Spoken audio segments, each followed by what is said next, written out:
దక్షిణాది సినీ పరిశ్రమలో lady super స్టార్గా తనకంటూ ప్రత్యేక స్థానం సంపాదించుకున్న నయనతార పారితోషికం మరోసారి వార్తల్లో నిలిచింది. దాదాపు 2 దశాబ్దాలుగా కథానాయికగా కొనసాగుతున్న ఆమె తాజాగా ఒక తెలుగు సినిమా కోసం ఏకంగా 18 కోట్లు డిమాండ్ చేస్తున్నట్లు జోరుగా ప్రచారం జరుగుతోంది. మెగాస్టార్ చిరంజీవి కథానాయకుడిగా నటించనున్న ఓ ప్రతిష్టాత్మక చిత్రంలో నటించేందుకు నయనతార ఇంత భారీ మొత్తంలో రెమ్యునరేషన్ డిమాండ్ చేస్తున్నట్టు టాలీవుడ్ వర్గాల్లో గుసగుసలు వినిపిస్తున్నాయి. నయనతార ఇటీవలి కాలంలో నటించిన అన్నపూర్ణి, టెస్ట్ వంటి చిత్రాలు ఆశించిన స్థాయిలో విజయం సాధించలేదు. వ్యక్తిగత జీవితంలో పెళ్లి, కవల పిల్లలతో బిజీగా ఉన్నప్పటికీ ఆమె క్రేజ్ ఏమాత్రం తగ్గలేదని తాజా పరిణామం సూచిస్తోంది.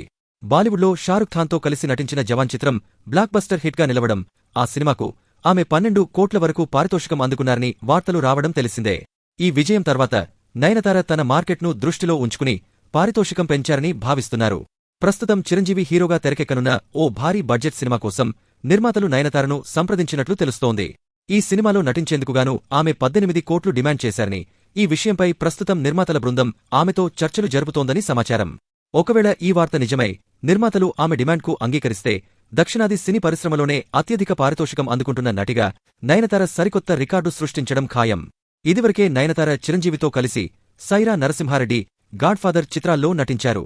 ఇప్పుడు మూడోసారి ఈ క్రేజీ కాంబినేషన్ రిపీట్ అవుతుందా? నయనతార డిమాండ్ చేసిన పారితోషికానికి నిర్మాతలు అంగీకరిస్తారా అనేది తెలియాలంటే మరికొంత కాలం వేచి చూడాల్సిందే. అయితే ఈ పారితోషికం వార్త మాత్రం ప్రస్తుతం ఇండస్ట్రీ వర్గాల్లో హాట్ టాపిక్గా మారింది.